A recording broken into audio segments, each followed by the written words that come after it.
Click here to join me. There's actually people. Oh my god. Oh my god, they can hear me.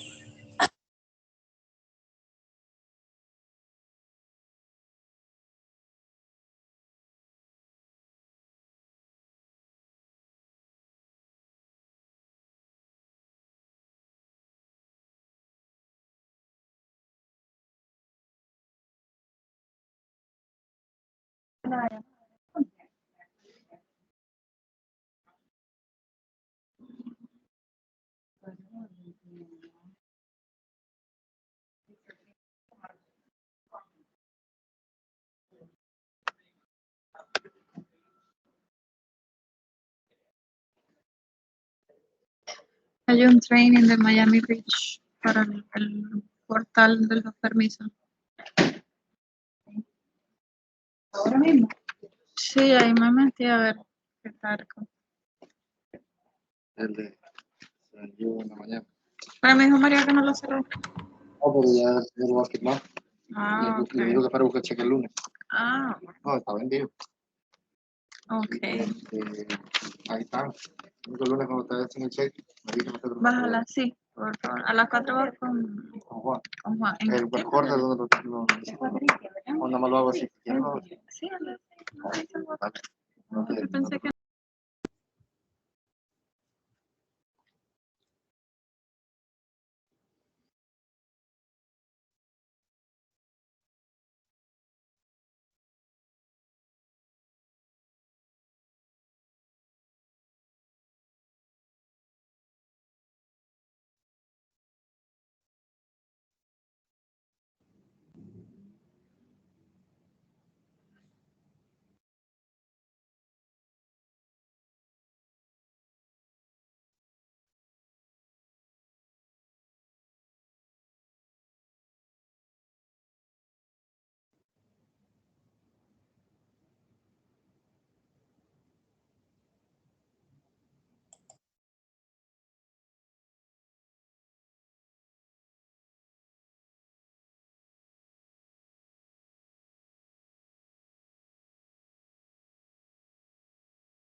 Yeah, no. I just realized it. One after the other. I said, oh my God.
Estoy matado aquí en la casa, ¿no? Vale, hermano. La verdad que esta vez te quiero cambiar. Bye. Hey everyone, thanks for joining. We'll be starting at 3 p.m. Please keep yourself muted throughout the presentation. Thank you.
All right, it's 3 o'clock. Welcome everybody. Thank you for joining us today. I am Natasha Diaz. I am the Assistant Building Director for the city. Today we will be, hold on a second, I have some feedback. All right, let's try again.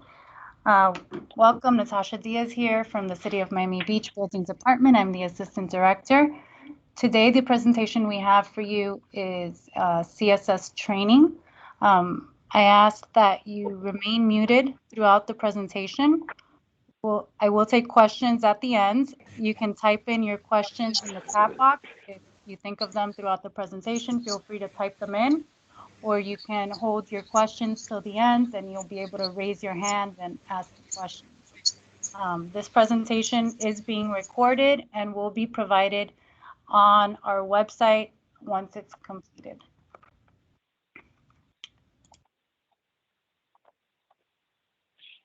So like I said, this is a CSS training, but we're going to start off with just a refresher on some new stuff that has come up and that has impacted our processes. We're going to review guidelines for files, the checklist, and then we'll get into the actual CSS part of it. So some new stuff that we have is a state legislation, 553.79 and 553.792. We had a presentation on this right before October 1st, I think September 29, and you can find the recording on our website. But I just wanted to provide a refresher on this in case anybody missed it. This is a state legislation, so this is not just citywide, it's across the state. And in a nutshell, what this does is Section 553.79 is specific to single-family residential dwellings. And what it says is that the local enforcement agency has 30 business days to issue the permit or provide notice to the applicant why the application fails to satisfy the Florida Building Code or local ordinances. If the enforcement agency does not respond within 30 business days, then the building permit fee must be reduced by 10% for each business day that the deadline is not met. Then the applicants, so if the enforcement agency does respond within the 30 days and explains why the application fails to meet the Florida Building Code, then the applicant has 10 business days of receiving that written notice to respond with their revisions to correct the permit application. Failure to do so will result in a denial of the application, so that means you will have to start all over with a new application. And so this is very important for everybody to understand. If the applicant does resubmit the corrections within the 10 business days, then the enforcement agency has 10 days themselves to approve or deny the permit. So that means within this 30, 40 to 50 day period, you'll either one, receive a permit, or two, it may be that what you submitted fails again, and therefore your permit will be denied and you'll need to reapply. If the enforcement agency fails to approve or deny within those 10 business days after receiving the corrections, then it must reduce its building permit fees by 20% the first business day, and then 10% for each additional business day, not to exceed 5 days. That's if the agency fails to meet that 10-day deadline. So this has to do, again, only with single-family residential dwellings, and I'll explain a little bit more in the next slide. Then we have 553.792, which applies mainly to commercial permits, and this one is not as stringent. What it says is we have 10 days to advise the applicant if the application is complete. So that is just the application review part. Then once we deem the application complete, we have 45 days to review it to make sure it meets the Florida Building Code or local laws and ordinances. So that's the plan review time. And then there's no time period for the applicant under this legislation. So the time is told, so it's paused while waiting for the applicant to respond. So there's no burden on the applicant to respond within 10 days on this legislation. So this doesn't really have as much as an impact as the single family residential one does. This does also say if the enforcement agency in the 120 days that the enforcement agency has to approve or deny, if we don't do it within that 120 days, then there is a 10% reduction of the building permit fees for each business day that it fails to meet the deadline. So what we have done in regards to this new legislation is added a opt-in or opt-out selection within our permit applications. So the legislation does state that the applicant can agree to a longer period in writing. So the applicant may say, okay, I don't think I'm going to be ready in those 10 days that it's requiring me to submit my corrections. And so if that's the case, then you can choose to opt out and you won't be held to that 10 days. And the city, the same, is not held to that 10 days. This doesn't mean that the city is going to hold on to your review for an extraordinary amount of time. We'll stick to our usual review times now, which is 21 days or less if you choose to opt out. And so again, you see here a little screenshot of what the online application looks like.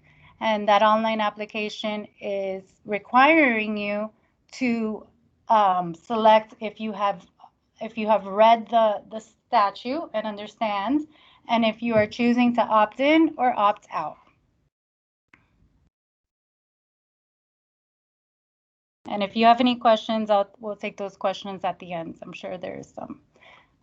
And again, we have this presentation in more detail on the legislation's requirements on our website. Okay, so moving along to the requirements we have. This is a refresher. This is nothing new. Digital signatures now in the electronic environment. In order to submit your plans electronically, which is what we are accepting right now, is that all your drawings, surveys, calculations, special inspector forms, and anything else that was designed for a specific property must be digitally signed and sealed. The digital signature must come from a third-party certificate authority, such as Identrust, GlobalSign, DigiCert, or Entrust. Alternatively, the drawings can be what's known as hashed by hashing my files in lieu of using one of these certificate authorities. And we have more instructions on how that's done at miamibeachfl.gov/online permits. Also, so this is for job values 25,000 or more, and this is by Florida rules. Below 25,000, a Florida or Miami-Dade County contractor may sign the documents. The contractor must have his signature notarized on every sheet. And electrical contractors may sign plans under 25,000 with limitations if service is sized up to 600 amps or if commercial and voltage doesn't go over 240 voltage. This is an example of what we're looking for on those digital signatures. We're looking for a green check mark, and we're also looking to make sure the files allow markups. So before submitting a plan, my suggestion is make sure that when you open the file, you can see this green check and that your files say adding markups is allowed. So this is a screenshot example from Bluebeam, and thank you, Brian Herbert, for letting me use your signature and for doing it properly. And then here's an example of it in Adobe. So this is what you're looking for in Adobe. You can open the certificate viewer, make sure that it's issued by one of those third-party certificate authorities that I mentioned. So DocuSign is not one of those. DocuSign is a self-certified signature. And so these agencies, these third-party certificate authority, are a third party that is validating that the person that is signing is in fact the person that is signing. So we don't accept signatures that you create in DocuSign or through Adobe signature or any kind of just cursive font. That's not acceptable. It has to be one of these third-party certificate authorities. And again, here on the right side, you can see that is a screenshot of how you would see the document properties in Adobe. So there you would need to make sure that commenting is allowed. And that is so that we can provide the approval stamp at the end and so that the reviewers can place markups. If that is restricted, then we can't do that. All right, so here we have just again a refresher on how to organize your sheets and the naming of the files. All sheets for each discipline must be combined as one PDF file for each discipline. So that's if you have an architectural set, all your A sheets are in an architectural set, all your M sheets are in a mechanical set, and so on and so forth. The drawing sheets must be scaled and labeled with the first letter corresponding to the trade and the number of the page. So architectural sheets would say A- and the page number, and so on and so forth. And the file name it's pretty simple, it's just the trade name.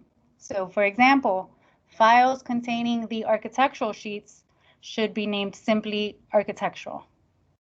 Now, if you want to add something simple, you know, maybe the property address or the date for your own records, that's fine too. But for our purposes, something simple like architectural is what we're looking for.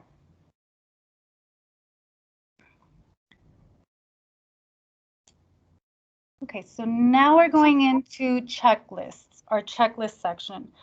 So one of our new requirements, and mainly has to do with the need for us to be able to deem the applications complete before the plan review starts, is our requirement now to upload a checklist as part of your submission.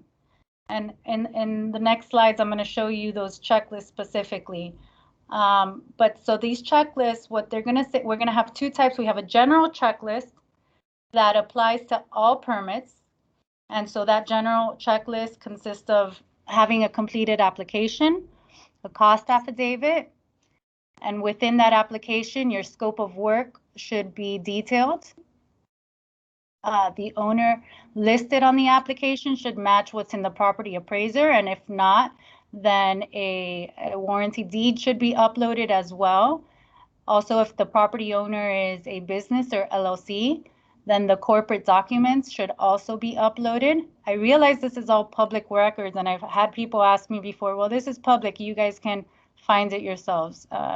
You know, that would be quite time consuming and tedious, and we'd never be able to get to everybody's permits if we started looking for public records ourselves. So part of the application is to upload these items as part of your complete packet. If not, it's going to be deemed incomplete.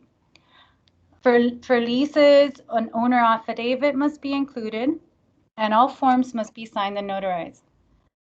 Contractor information, as part of, if you choose to opt in, so going back to the legislation and choosing to opt in or opt out, if you do choose to opt in, then you are required to have your contractor on the application from the get-go. Currently, you know, we don't require the contractor at the get-go. It only is required once the permit is, right before the permit is issued. But for these opt-ins, you do have to have the contractor from the get-go. And so that needs to be on the application, signed and notarized. And cover sheets are also required on all permits that include the project name, address, and detailed scope of work. Site plans are required, surveys, and any Miami-Dade County approval and documents. So that Miami-Dade County approvals and documents are also something that will be required initially if you're opting in. Because in order for us to meet those very tight timelines on the opt-in selection, we need to have everything. And then some additional possible requirements applicable to any and all permits would be flood requirements when the proposed work exceeds 50% of market value. Zoning requirements, again, if the proposed work exceeds 50% of the value. For job values over $250,000, there is the construction parking management plan. A private provider packet, if you choose to use a private provider for reviews or inspections or both. And that should be submitted again from the beginning as part of your first submission. And the owner builder affidavit, if applicable. Some requirements for resubmittal. So for corrective actions, a written narrative is required with responses. The narrative must identify the comment number and corrected document number. And the complete set for the discipline that failed must be resubmitted. So this might be a little different than what you see in other municipalities where you just submit the sheet that has the correction. We do require that the complete set for that failed trade is submitted. So if you failed one page on plumbing, then you need to replace that one page in the entire set and resubmit the entire set. And for revisions, a brief narrative of the design changes for each sheet is always required.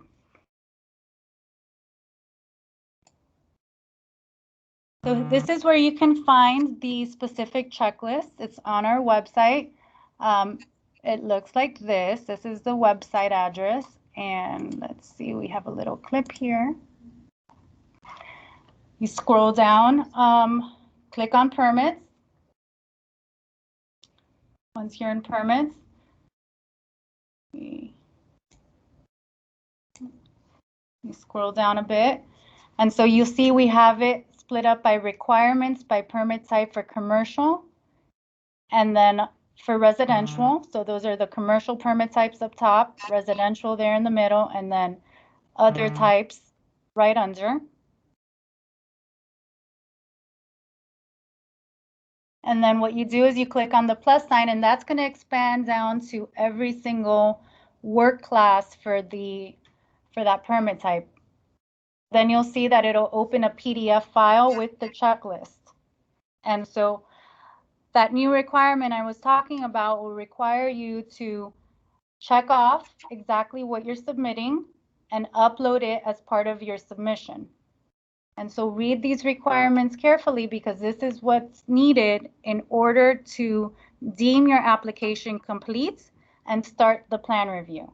If you don't have all the requirements, all the documents that are listed here, then our permit intake or application review team will not open the plan review. So your plan review will not start. Okay. It's the same side. All right, so now let's get into the specifics of CSS. Again, I'm sure you might have questions about what I just covered, and I'll be happy to answer them once we get through this part.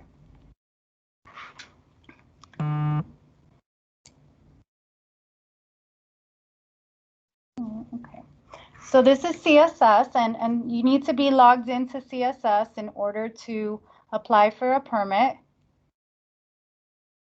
Once you're logged in, and if you don't have a login yet, you can click on the sign up and create a login. I wanted to touch on for a second the dashboard. I've gotten questions on this before with regards to what attention means, what pending means, what active means.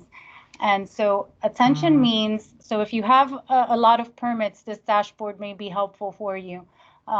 This is my dashboard, so I have a lot going on. But attention means that there is a permit that needs attention. A file may be required for resubmittal, a reinspection may be required, or a fee is due. And the permit may or may not be in issued status. Pending means that they are not in issued status at all, and they may also have something that needs attention, but they are not in issued status yet. And active means that they are issued, and they also may have something that needs attention, but those are your issued permits. Drafts are anything that you've started but didn't finish, and then recent is anything that you've just recently done. Okay, let me start my flip again, 1 second.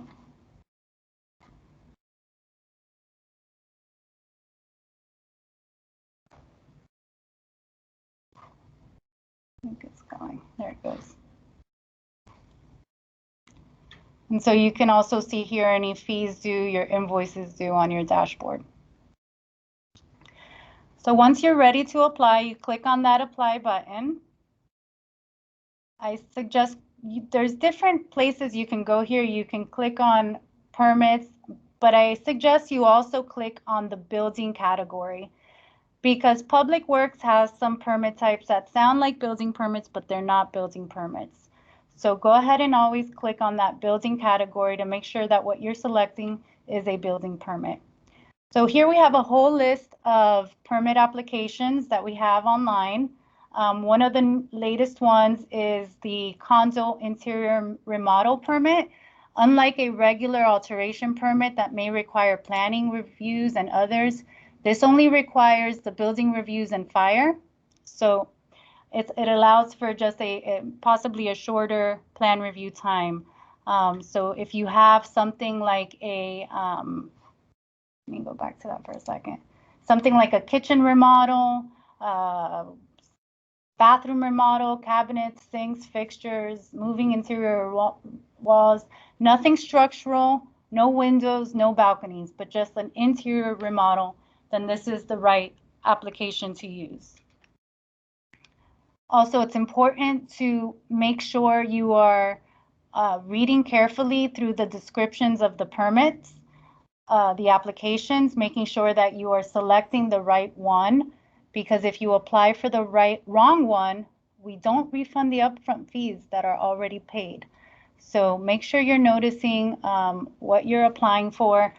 One common mistake is applying for a residential when it's a commercial. So condos are included in the commercial types.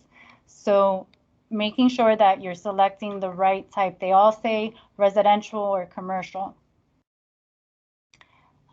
Some of the other permit types we have here, photovoltaic or the electric vehicle charging station has an application here, and this is actually an incentivized permit type from the city where the permit fees are waived. So they are trying to incentivize using sustainable systems such as solar panels and electric vehicles. So these are currently have fees waived and are expedited.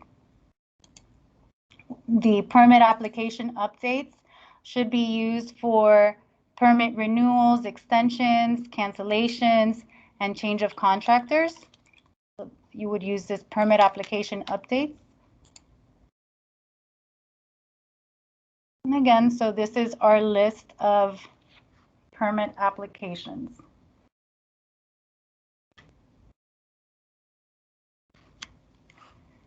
You'll see your sub-permits here for electrical, plumbing, and mechanical. Again, notice the commercial and residential differentiation there.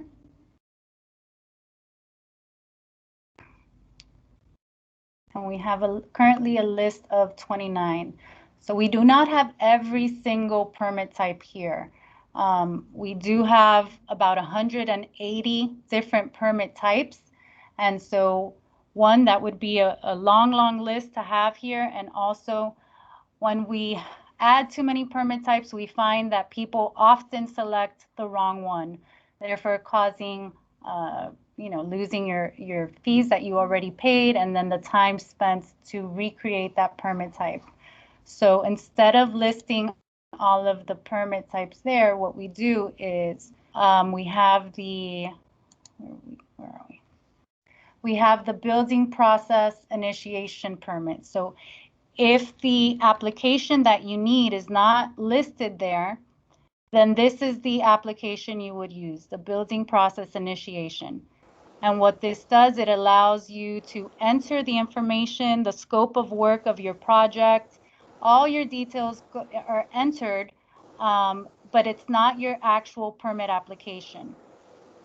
We then review the information that you entered and we create the actual permit for you. And then you will get notification. This allows you, if you're unsure, to apply for this. So if you're, even on the ones where we have a direct application, if you're not 100% sure, except for the building records requests, you can use the building process initiation for any building permit application, and we will then transfer the information and create the permit. So when someone is confused about whether it's a condo or not a condo, if a condo is commercial or residential, or it starts to feel overwhelming, we've provided this as a catch-all. It's an application to apply. It's not a permit application, so it's a process initiation. It starts the process without actually starting an application. And sorry I interrupted, Natasha, you were doing a great job. I just wanted to make sure that I drilled that and made it like as boring as I possibly could for everyone. Yeah, definitely, thank you. All right, so we're going to go through the steps of the applying for the BPI real quick.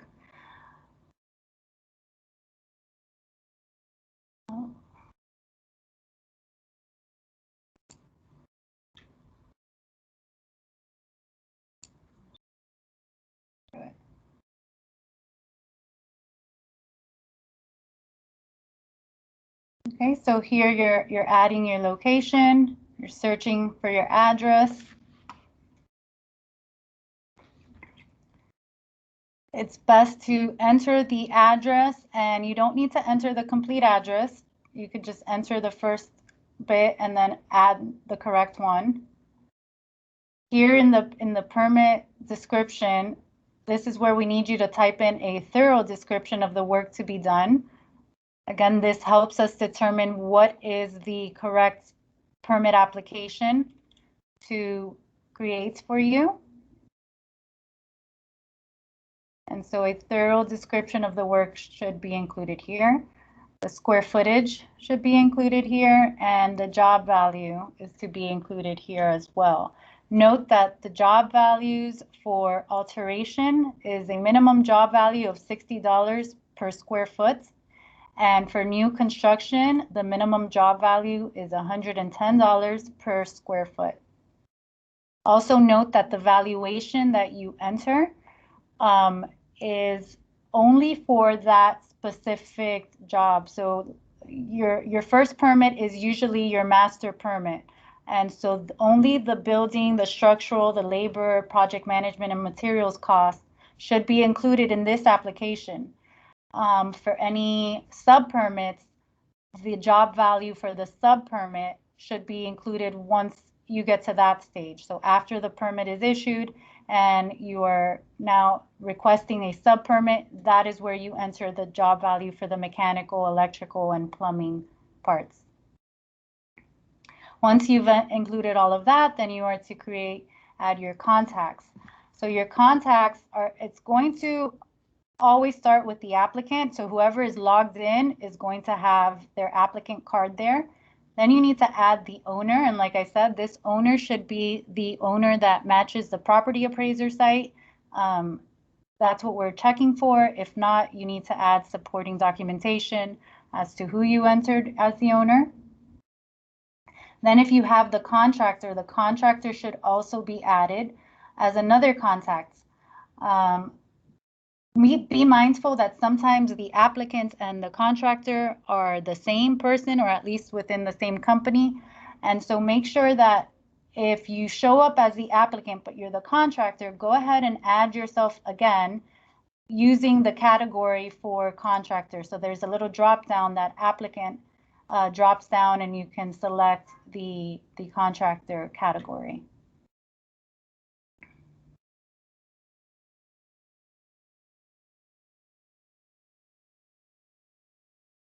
Anybody that you don't add at this point, you can't add later. So it's important to try to add everyone you can. If you do need to add somebody later, then you need to email buildingcontractor@miamibeachfl.gov so that they can add your additional contacts. Make sure that the only people that can add a contact would be the owner and or the contractor. No one else can add contacts to a permit. So we want to make sure that if someone is sending an email, that the owner is the one sending the email to add the person on the permit, so that we don't start having other people that may have been the applicant or, someone else make changes to the permit. It needs to be the owner or the contractor. Those are the two people on the permit that are signing the application and that are responsible for the work being performed.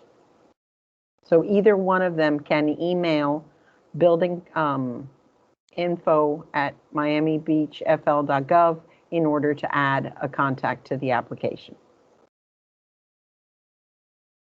Okay. And also we'd like to emphasize making sure that your contacts have email addresses on them, that your the property owner has his email address so that they can be kept updated on the progress of the permit.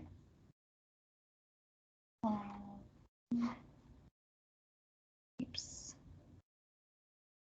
I think my slide went backwards again.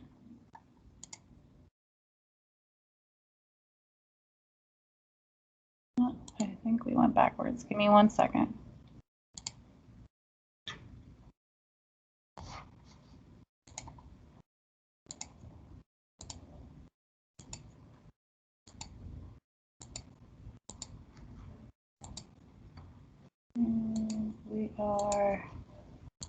We're here.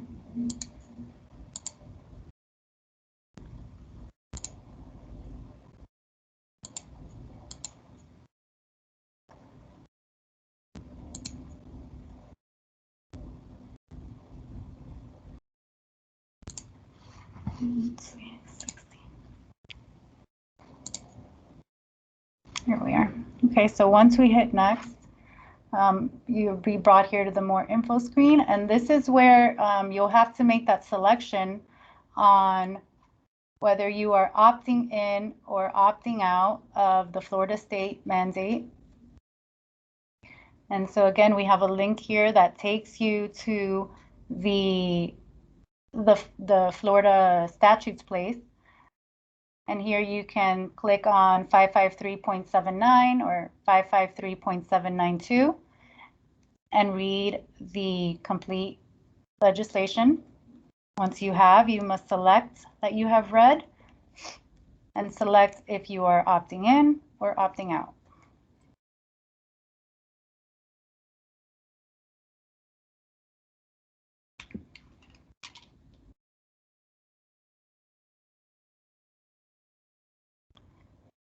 And then you have all the other required fields. So the permit request is if this is a new permit or a revision, the permit type that you are selecting. So we have a whole list of them. Most master permits, your starting permit would be a building commercial new or building commercial or building residential new or a building commercial alteration or a building commercial new. So for example, here I'm selecting the permit type for building residential, and we will be selecting a work class of alteration. But again, we have a whole list of all the work classes.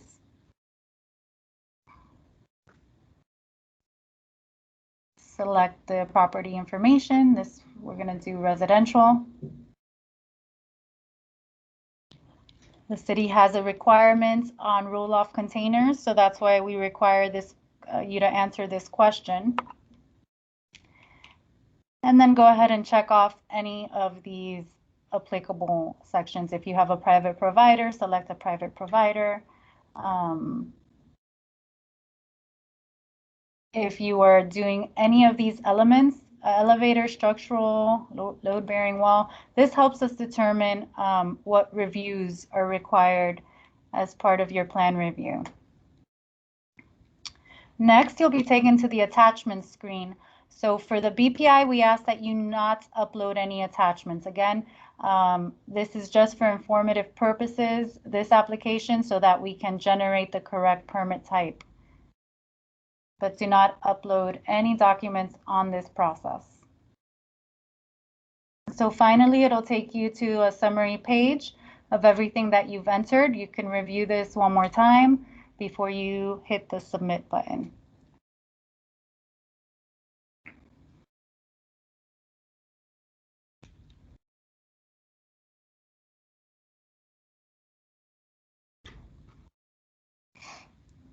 Once you hit submit, it'll generate a $50 fee, which is the building processing fee. And so this will not be reviewed until the $50 fee is paid. And that $50 fee will be credited towards your upfront fee on the actual permit. But again, this is not reviewed until the $50 is paid.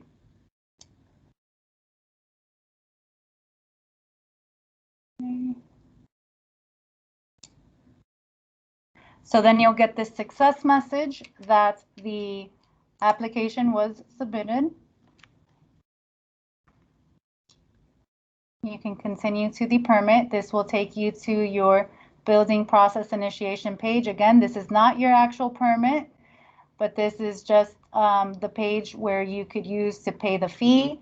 And you can also check on when the permit is actually created by clicking in the sub-records section. So once the permit is actually created, after you've paid the fee, the actual permit number will show in the sub-records section.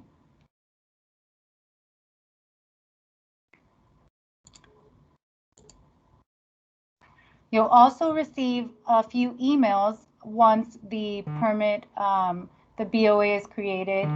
Again, this is why it's important to add all the contacts that need to be kept informed of the progress of the permit, so that they can also receive these emails letting you know the progress of the permit. One of the emails you'll receive will include the generated application page with the information you entered in the BPI application. This will need to be signed and notarized by the property owner and the contractor. Again, I emphasize, if you opted in, the contractor must be added in the beginning. Otherwise, you won't be able to proceed with plan review until the contractor is added. Once the permit is created, you'll receive another email that states the permit number, and that you can now go into that permit number, pay the upfront fees. And like I said, the $50 has been deducted from the upfront fees. And there you can upload your plans and supporting documents. And that will begin the application review before it proceeds to plan review. So here you see we're still in the BPI permit. You can see that the permit has been created. It's linked under the sub-record. You can click on it and it'll take you to the actual permit. So this is the actual permit. You see you have a BR number. That's your actual permit. And here you can see the progress of the permit. So if you look at this workflow, you'll see that all of these are the steps in the permit. These are all the steps all the way down to through the inspection. If they're gray, that means they haven't started yet. Once they turn blue, then that means it is in progress.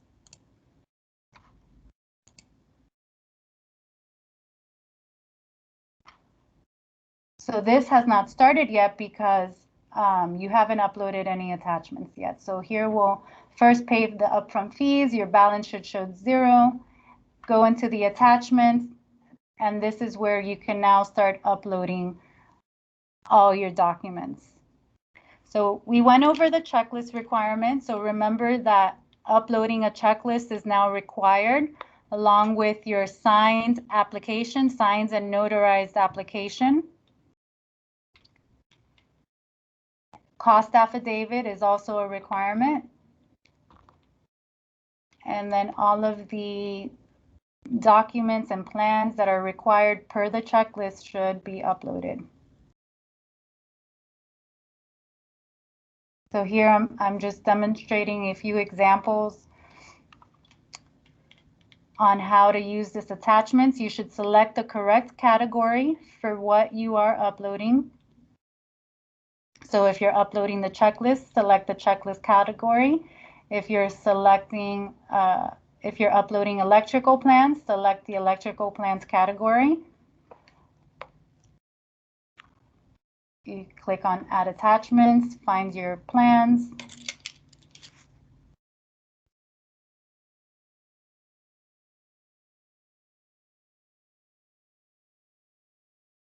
Once you've uploaded everything you need to upload, you click on Submit, and that will generate a successful submission.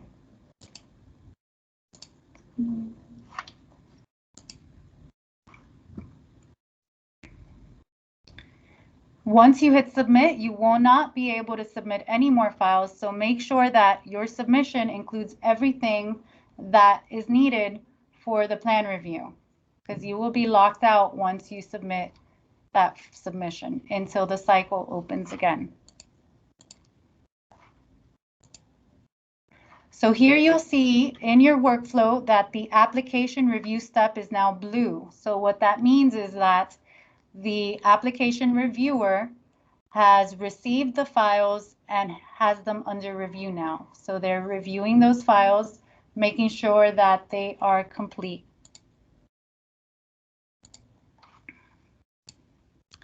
If they find it not to be complete, you will see under the review section a failed application review. and you can click down and see the comments as to what is missing. You can also click in attachments and you'll see specific notes for each file. So it might be something specific to the file. For example, the electrical plans may have not been digitally signed. And so you'll see that in the resubmit instructions. If you see the resubmit button, please use the resubmit button. It is important for us and for the whole process in order to keep the files organized, that if you see that resubmit button, go ahead and re-upload through that. Some people like to just add it as a new attachment, and this kind of throws the organization of the files off. So if you have a completely new file to attach, then you can use the add attachment button. But if you're resubmitting something, use the resubmit button.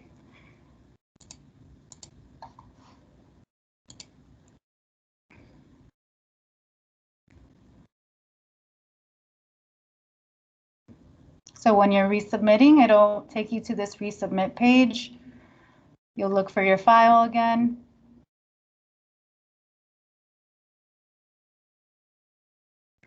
I'm gonna forward through this a bit.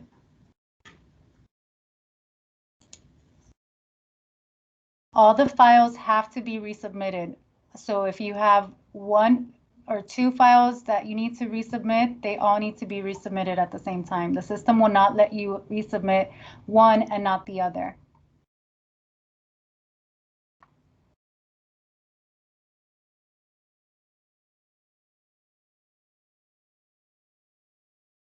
Again, once that file uploads, you'll get a confirmation.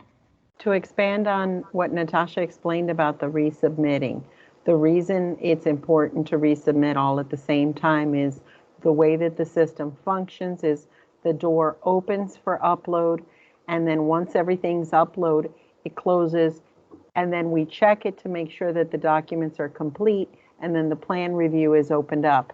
If you only respond to one, it goes to all of the reviewers. If you don't fully respond to all of the comments and to all of the corrections required, then you're just going to go through more cycles. And so the system is designed to have a complete review at each cycle. And that's why whatever is required for resubmittal, they must all be resubmitted in order to make it accurate. Okay. So once your application review is accepted, you'll notice that the application review step has turned green, and now your plan review, so it's the PR, is the plan review step, has turned blue, so that means your plan reviews have begun. Here under the review section, you can see the list of the plan reviews and the names and when they're due. And here under attachments, this is what they see. This is what they are reviewing. So if you see it, we can see it. Again, another reason why it's important to make sure that everybody is added as a contact that needs to be involved in this process so they know what was uploaded and what the plan reviewers are seeing.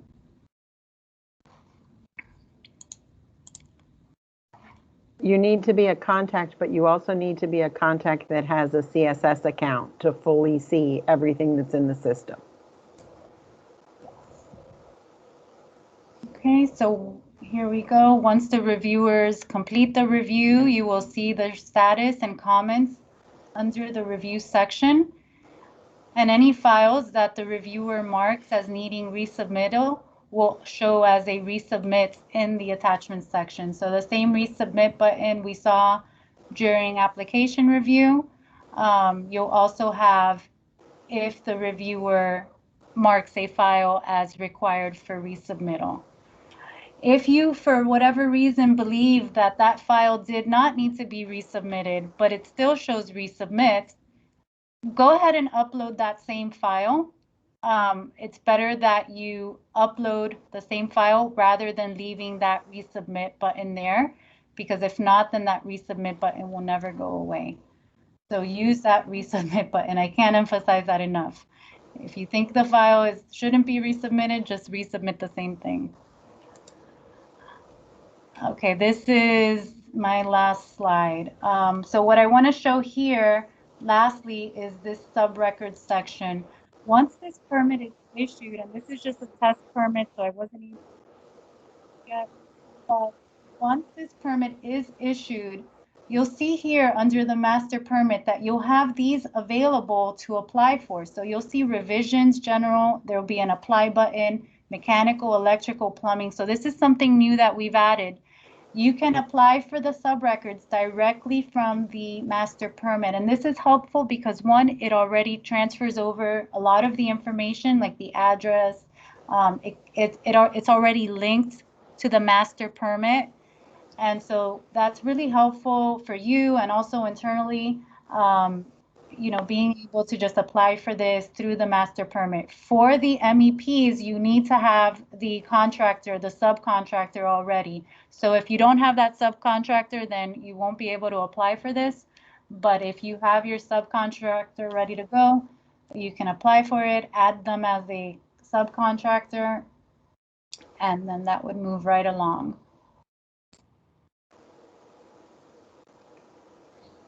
Revision there as well, correct? It's That completes CSS training. Let's see, we got everything. Now we'll go ahead and take some questions. Let me take a look here and see what we have.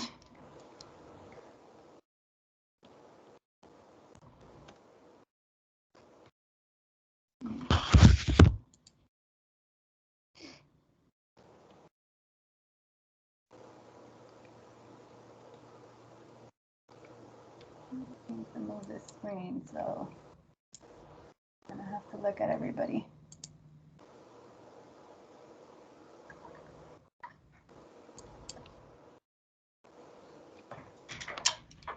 All right, we'll start with the chats.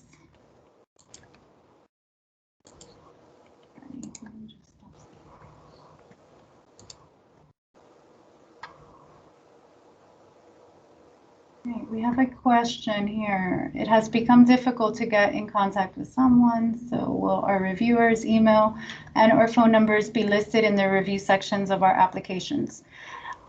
All the reviewers place their contact information at the ends of their comments, at least for the building reviewers. They do put their contact information, emails, and at the end of their review comments. So you're able to contact them directly if you have a question about the review. They put theirs, and they also put their supervisors. All of the building department reviewers have that information there. You can also, if you want and have additional questions, you can request and schedule an inspection, a meeting, sorry, not an inspection, schedule a meeting with a supervisor if you have an inquiry on something that you feel you're not getting the proper answer from the reviewer. Okay. The next question I see here is, where do you store training presentations online within the portal? Okay, great question. Let me take you real quick to our website. And so you can find all of our training videos if you go to miamibeachfl.gov/building. And if you scroll down here we have different sections for videos. So in the events section here, you'll see any previous presentations that we've had. And you can click here on archived events and notices. And here are all the recorded meetings and webinars we've had. They all have links that you click on and you can see those previous presentations. Also, the specific instructions can be found, instruction guides and instruction videos can be found if you click on permits and scroll down to online permitting resource center.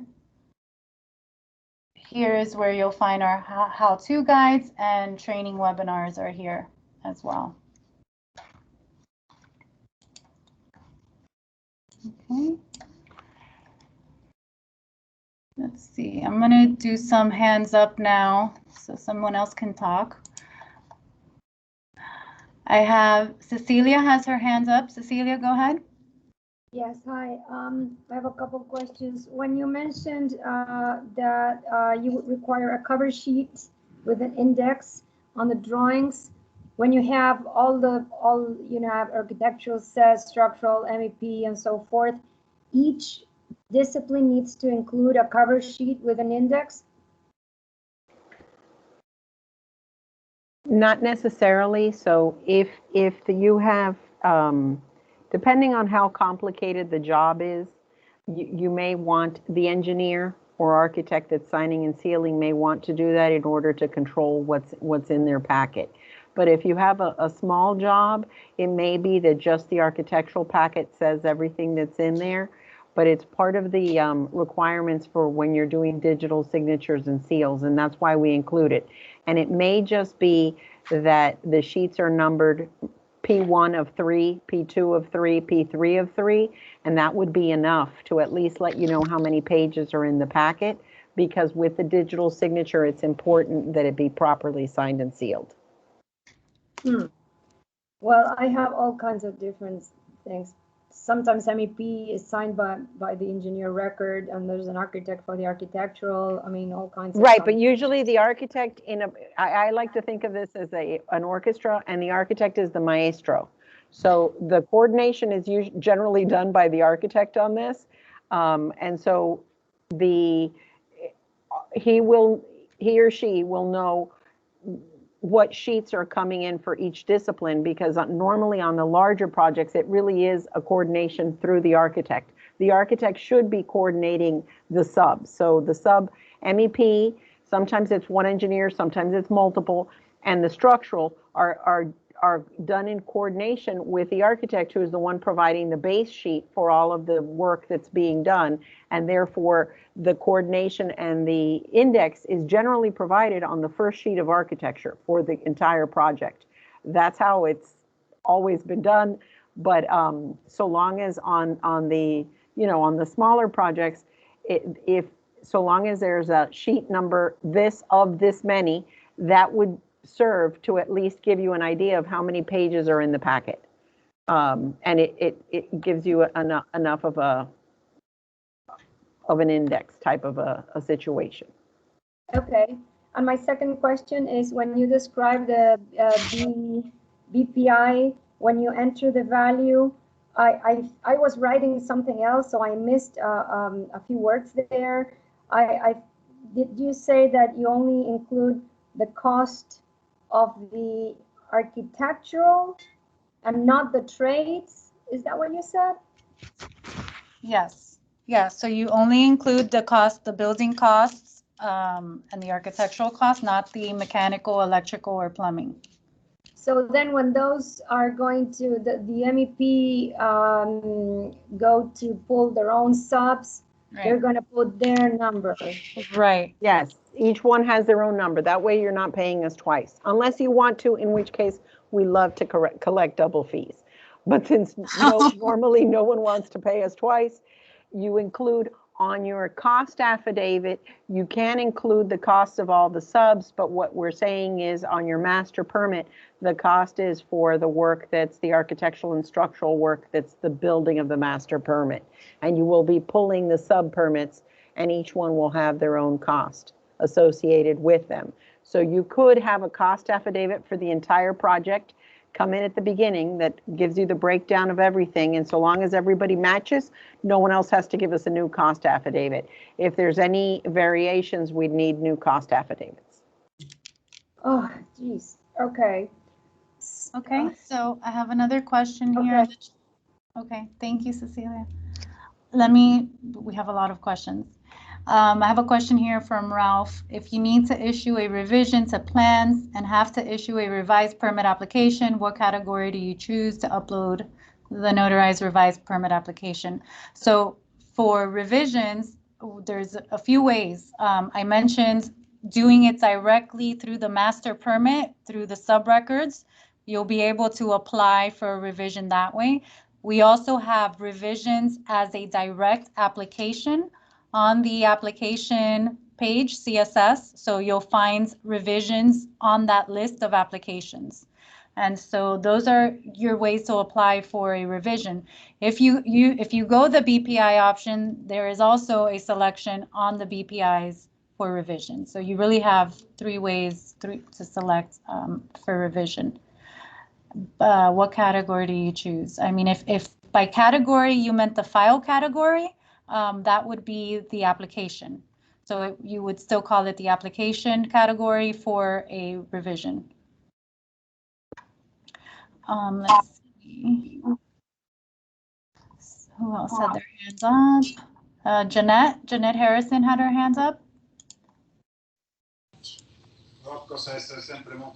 Yes, hi, thank you. I appreciate you taking the time, Natasha and Anna, in doing this for the public. This is greatly appreciated by everybody.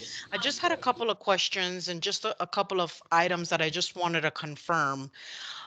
So initially during the application process, you were saying about the GC. So you guys don't accept dry run submittals, correct? We do accept dry run submittals. You cannot apply as a dry run and choose to opt in for that state requirement, because that state requirement has these timelines.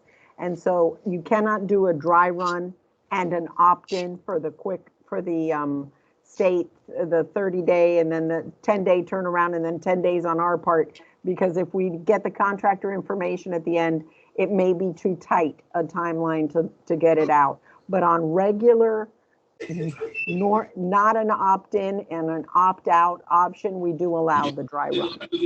Okay, perfect. And then I know that you guys were explaining about the contacts in the very beginning of the application process. For example, we would be the applicant, excuse me, in lieu of the property owner as we represent them in this type of processing. As a contact, or in this case, the applicant, am I able to email buildinginfo@miamibeach.gov if I needed to add someone as a contact, or it has to be a request from the actual property owner? It has to be a request from the actual property owner and or the actual contractor. So it has to be, those are the two that sign the application. So one of the two of them, and that's why a lot of times, and that's a great question, a lot of times we'll get the email from, someone that is a permit expediter, that's an owner rep, and then we tell them, and it'll basically, they'll send the email to the owner and the owner will then just email us back, and that's fine. Okay. I get how it has to come, but it has to, what we want to make sure is that it's someone who is already on the permit, that has signed the permit. And so it's the person, like, even though I get it, most cases you guys are responsible for the permit, but they're the ones that are legally responsible for the permit. And so that's why it's the onus is on the owner and or contractor. Okay, perfect. I appreciate that clarification. Is a hard copy application still required to be uploaded? Because I know, Natasha, while you were going through the system, when you were specifically talking about the generic application, if we didn't know exactly what application type we needed to apply for, but generally speaking, let's say, I'm doing a new commercial, am I still required to upload the original application even though the permit clerks send us the application for owner signature? So we have to have an application that is signed by the owner and that is notarized and signed by the contractor. So it may be that it's the application you get back from us and it wasn't one that you downloaded and filled in. It doesn't matter either way. We need an application with all the information that matches the permit that we have and that's signed by the owner. The reason why we still have things on our website that you can download is because sometimes it may take you longer to get the owner's signature, and it may be quicker to apply online, and by the time you've gotten it back, you may have already sent it to someone and received the signature from them. Okay, so if I understand correctly, Anna, if I were to have downloaded your typical City of Miami Beach permit application and had property owner and GC fill that out while I did the application request online, is that application in lieu of the application the permit clerk would have sent me?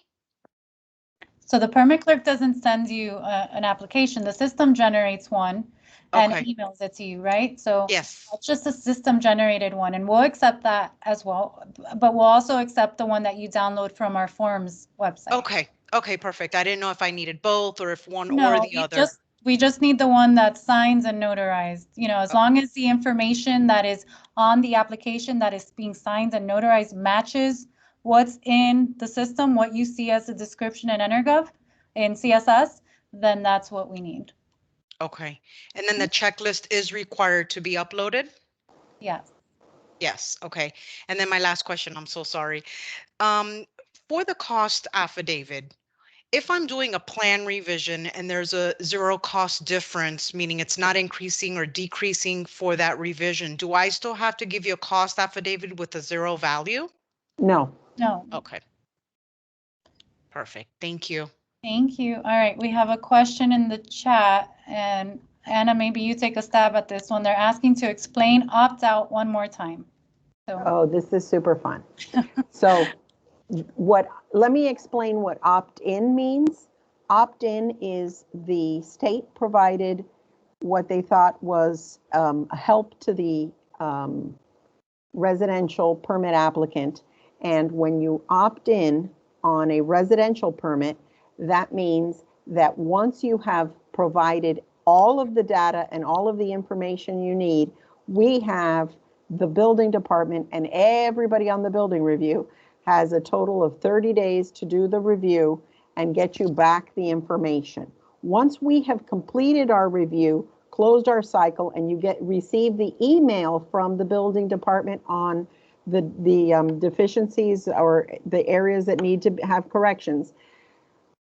On your side, you have 10 business days to make all of the corrections and upload the corrections. At that point, then it comes in for review, and then we have 10 days total to complete this second review. If you fail to get your corrections in 10 days, the review is canceled, it's closed. I forgot the exact word, Natasha, you always use it correctly. It's denied. Thank you. The application is denied. If for some reason, after the 10 days, that you get it in 10 days and we start reviewing it and it does not pass at that point it is denied. And so it's more of a 2-strike and you're out kind of a deal.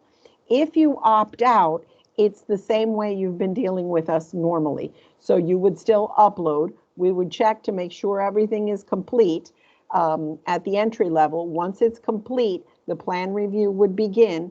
And then depending on the complexity of the plan is the timeline that you would receive on it. We have, as you know, we have normally our policy has been up to 21 days of review, and usually the reviews are completed within 7 to 10 business days. So you'll still get your reviews at about the same timeline. And the difference is you do not have a 10-day to respond to us timeline, and you do not have a 2 strikes and you have to start the process over timeline. And so that's why we wanted to make sure to be as clear as we possibly could. And we had 2 2-hour-long meetings to explain the opt-in and opt-out so that everyone would understand what that meant. And we do have that on our website, the video, there's a link to it in case anyone has trouble sleeping. And it explains all of this in a lot longer format so that you could understand. The opt-out means, you know how you dealt with us before October 1st? That's what opt-out is. So opt-out is nothing different from what you've been doing. The only thing that we have added because of the whole state requirement, part of the state requirement, was we added the checklist. One, to make sure that both sides understood clearly what the requirements are for each permit type, to make it easier for you to make sure that you have a complete checklist, and that also that our clerks are looking to make sure that all the files that need to be uploaded are uploaded. Thanks, Anna. I'm going to go now to someone that has their hand raised. Bosch. Bosch has their hand raised.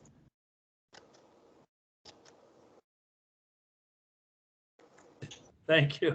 You answered it earlier. I was the guy that wanted the first thank Anna for all the support she's given me. And then the revised process. I had trouble finding that link where you attach a revised permit because I made some changes in the field. But I'm all past that. Everything's been approved. I'm continuing to work. So thank you. Thank you, Anna. Our pleasure. All right. I think I had actually called Bosch, and I see Bosch on now. So go ahead, Bosch. I think that's how you say it. I'm sorry if I mispronounced it. Yes. Yes, my question was more just a comment. I've had some issues where the reviewers cannot find the latest plans, and they open up the previous versions, and then they say, "Oh, you guys have not addressed." And lately, what I've been doing is putting files October 15, electrical October 15, plumbing, and that sort of thing. Yeah, it's not necessary because it really should, if you do it where it should replace the other file. If you find that you're having a problem with a reviewer who keeps looking at older drawings, let me know so that we can work at retraining them. We're going to have an upgrade to the system, which will help with some of that. But if you find that you're having a problem with the review, let us know so that we can make sure, because there is no reason, if it was properly uploaded, they will replace the previous drawings so that the only drawings they'll be seeing is the latest and the greatest. And so let us know if there's an issue. A reason to use the resubmit button, that Yeah. keeps the files organized, and the versioning, it does the versioning for you. It'll say version 1, 2, 3, 4. It keeps the history. So these are all the features of using the resubmit button. Yeah, it keeps it all neater when you do the resubmit. The resubmit, okay. Okay, thank you. All right, thank you. Thank you. I have a question in the chat from Maria. Is the process for applying for sub-permits similar when using the Conzo interior remodel permit? Question mark. Also, would a demolition sub-permit be needed?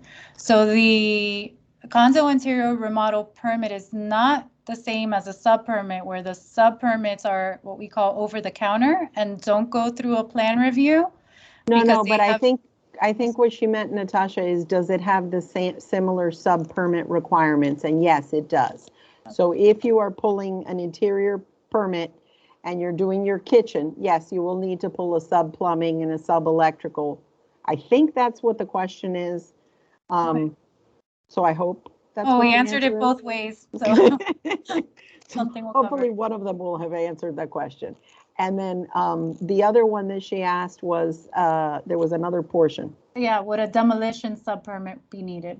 We do not do interior demolition permits. So if you show demolition on your permit, what you need to do is make sure, especially electrically, because there is a portion in the electrical code that says that anything that's being removed needs to be removed completely. And you can see why, if you have like a wire that just stops somewhere and somebody thinks it's a great one and they start connecting things to it, you want to make sure electrically that you don't leave any live wires somewhere. You want to make sure electrically that you don't leave a wire that's a dead wire hanging somewhere that someone then tries to connect to and thinks, I don't know why this isn't working, and they start tweaking something else. So what you do have to make sure is that any demo that you've done on the interior, that you call for the inspection, that you have your sub permit, and that you call for that inspection on that you call for a rough inspection on that to make sure that everything's been removed properly before you start to add new things. So you don't have to pull a separate demo permit. Okay, thank you.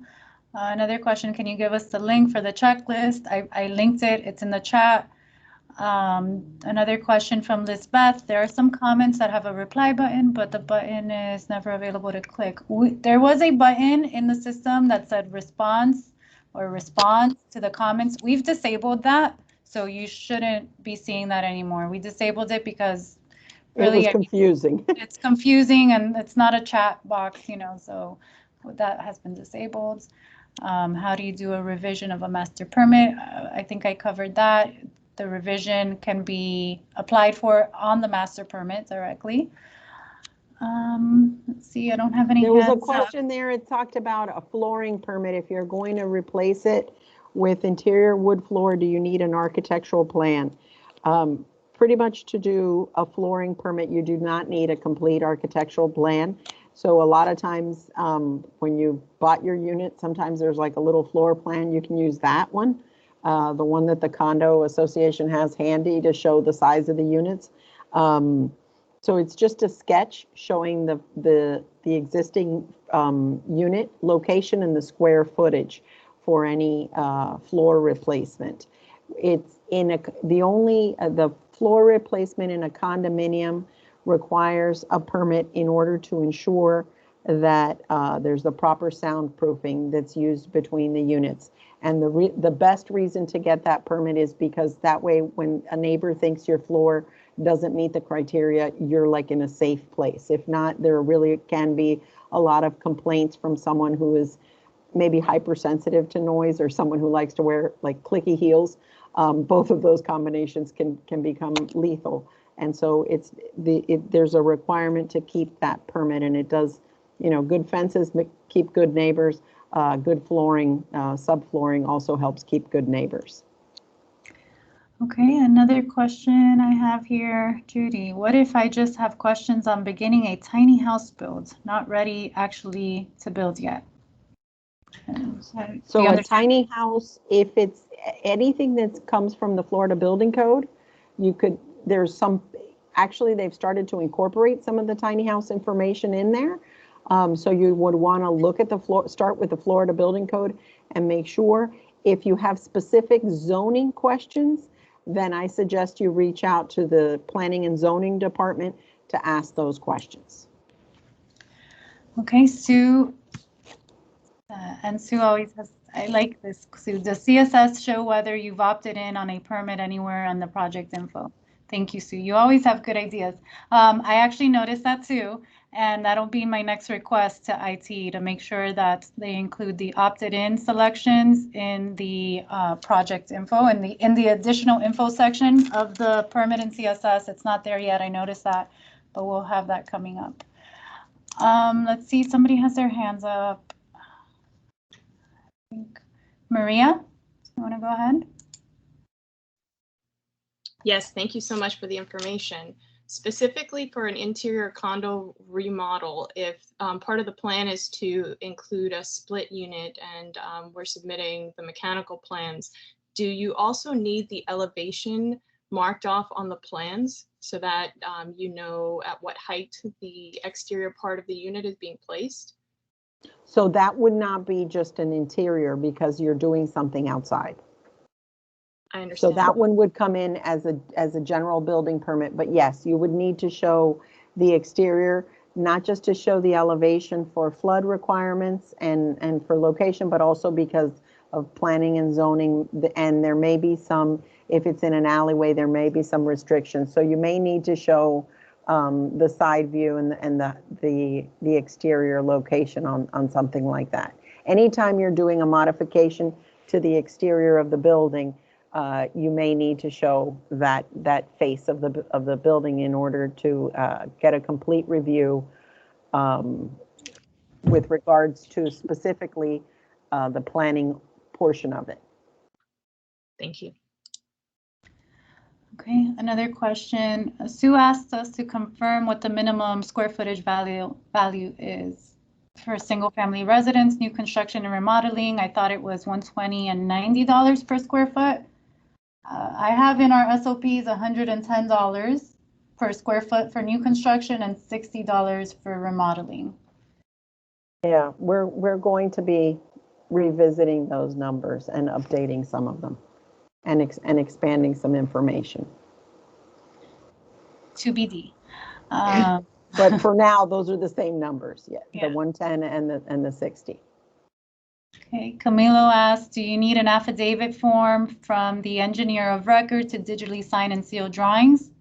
No? No, that stopped being a requirement and allowed by state in We stopped December. allowing it in December. And so for digitally signed and sealed documents, you need to have either a third-party verifier, and the other option is that you do the Hash My Files. The Hash My Files is free, which means it's a little more complicated to do. The third-party verification is not free. And so there's step-by-step instructions on our website and links to information on both of those. There's also, if you do not have a digital seal, you can physically sign and seal them and then schedule an appointment to have us verify. So you'd schedule an appointment with our North Beach office. They verify the original signature and seal, and then they open up, they put a note in the plan review and they open up the file for review. Okay. Zilla asks, we typically have to submit the cost affidavit for review and have been asked to include all the amounts during the master permit review. Moving forward, should we only include the total building cost? So the cost affidavit has different sections. So you have a section to fill in the building costs, and then you have different sections for the sub permits. And so all those sections should be filled in. Now, like how Anna said previously, if the sub permit amount changes while you're applying for the sub permit, then a new cost affidavit for that should be submitted. Okay, Maria Lane asks, if it's a revision, do you need a cost affidavit? If it's changing, if it's increasing the job value, then yes, you need a cost affidavit. If it's a 0, then no, you don't. Actually, I think our rule is anything under 5,000 does not need a cost affidavit. So $5,000 and greater needs a cost affidavit. Yeah, but once you've started, so let's say your original permit was for $100,000 and now it's going to be 103, we'd need the cost affidavit because while the value is less than 5,000, the overall change is still, the overall dollar amount is still more than 5. Okay. Thank you. All right, Zilla has another question. Is the checklist required for opt-out projects? Can you opt out in for commercial projects? Yeah, there's an opt-in for commercial projects. The reason we don't talk about that one is because it's like less interesting. So, and less actually user unfriendly. So the way the opt-in for the commercial projects works is, according to the state, we have 10 days to determine that the application is complete.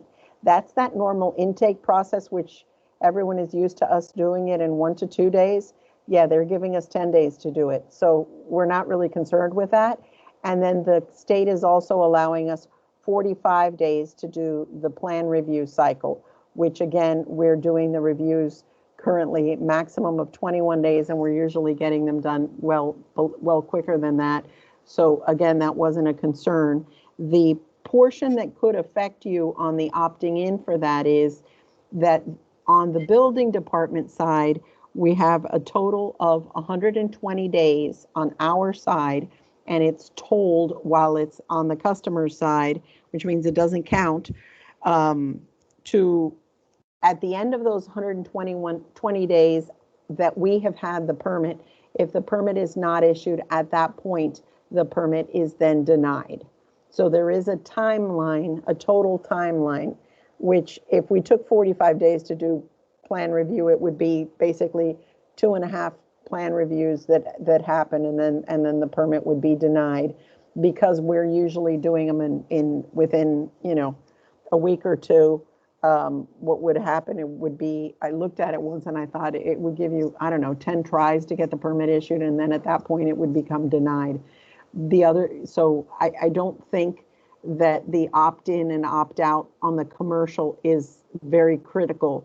I don't think we're there, there's some discounts that apply the same way that discounts apply on the other one if we don't meet the timelines.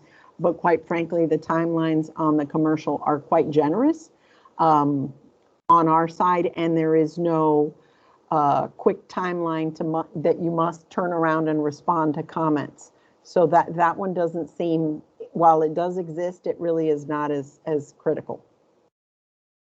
And the checklist is required for opt-out projects. Yeah, the checklist is actually to kind of encourage everyone to do all their homework and get the plans in completely and correctly. Hopefully we can cut down on the number of times that things fail with the checklist. So the idea is to help both you and us make sure that it's complete. And it's similar to, well, back in the day with the routing sheets, everybody had to submit the routing sheet, I think. Okay. Shang-Chi has a question. Under building permit, there is permit for commercial steel structure. Is there a permit application for commercial concrete structure? No, that we don't have a direct application online for commercial concrete structure. No. So if you can give us an example of when you think that the steel structure is, because sometimes there is just a steel structure that's added to something. If it's like a facade, like a steel facade, I've seen before use that permit type. Right. Yeah. It's more like decorative metals that are added to buildings. And that's where that one came from. And usually if it's decorative concrete, we have a concrete restoration permit that would generally cover just concrete work. Okay, and I think I have one last question from Zilla. If the sub-permit fees amounts are included in the master, then technically the subcontractor shouldn't have to pay any fees for the sub-permits as long as the amounts match the original cost affidavit. No, so the way it works is on the cost affidavit, you show what the sub-permits are, but when you put in the valuation, you do not include those costs where you put the valuation. So that, and because we cannot issue a permit for $0. So if you are careful with what you enter and you enter the proper numbers, you won't be paying us twice. But if you are not careful, we can't give the sub-permits for a 0 value, which means you'll pay us twice. All right. I don't have any other questions and I don't have any hands raised. So thank you to everybody for joining us today. And as always, we'll try to keep you informed and posted. Visit our website often. We keep it updated with any changes. Thank you. Thank you all Thank for you so attending. much. Thank you. Hopefully you all are receiving our tips.